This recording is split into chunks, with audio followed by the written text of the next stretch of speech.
Good morning students, how are you? I hope you are fine. Today we are learning about lesson number 1 भाषा, लिपि और व्याकरण। आज हम इसकी बुक एक्सरसाइज लर्न करेंगे। Okay, let's start. देखिए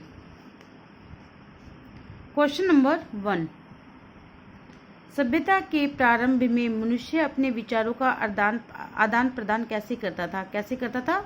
संकेतों के माध्यम से। कैसे करता था? संकेतों के माध्यम से। भाषा का मूल रूप कौन सा है? मौखिक रूप है। भाषा का कौन सा रूप है? मौखिक रूप। संसार भर में लगभग कितनी भाषाएं बोली जाती है? 2800। कितनी भाषाएं? 2800 भाषाएं बोली जाती है। ओके, नेक्स्ट देखिए, हिंदी बोली जाती है कहाँ? सूरीनाम में, श्रीलंका में, चीन में। कहाँ बोली जाती है? सूरीनाम और श्रीलंका दोनों में बोली जाती है। ओके, गढ़वाली बोली भारत के किस हिस्से में बोली जाती है? कहाँ बोली जाती है? उत्तर में। कौन सी दिशा में? उत्तर में। मलयालम किस देश की भाषा है? केरल की है। कहाँ की है? केरल की। आंध्र प्रदेश की भाषा है तेलुगु भाषा। कौन सी भाषा है? तेलुगु। सर्वाधिक प्राचीन लिपि किसे माना जाता है? किसको माना जाता है? ब्राह्मी लिपि को। कौन सी? ब्राह्मी लिपि को। सूरसागर की रचना किस भाषा में हुई थी? ब्रज भाषा में हुई थी। कौन सी भाषा में? ब्रज भाषा में।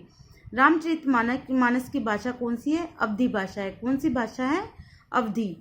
हिंदी को कब राजभाषा के रूप में मान्यता दी गई? हिंदी को कब दी गई राजभाषा के रूप में? 14 सितंबर 1949 को। कब दी गई? 14 सितंबर 1949 को। ओके, नीचे देखिए, मैच मिलान कीजिए। हिंदी की लिपि कौन सी है? देवनागरी। हिंदी देवनागरी। संस्कृत की देवनागरी। पंजाबी की गुरुमुखी। पंजाबी की कौन सी है? गुरुमुखी। उर्दू फारसी। उर्दू कौन सी है? फारसी है। अंग्रेजी रोमन। अंग्रेजी कौन सी है? रोमन है। और मराठी की कौन सी है? देवनागरी है। देवनागरी किस की हो गई? हिंदी की, मराठी की, संस्कृत की।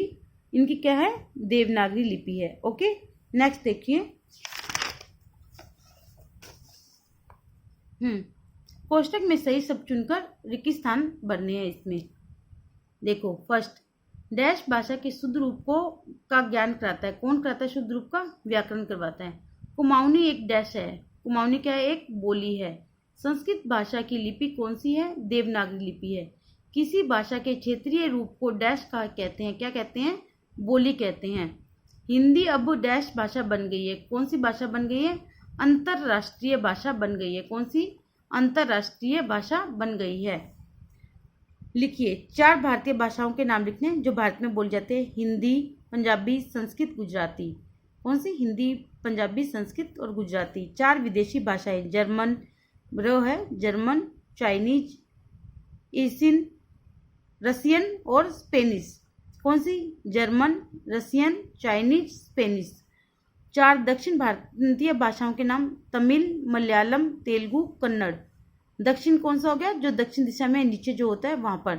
ये भारत के नक्शे में हम देखेंगे तो नीचे वाली साइड में जो हो गया ना, ये कौन सा है?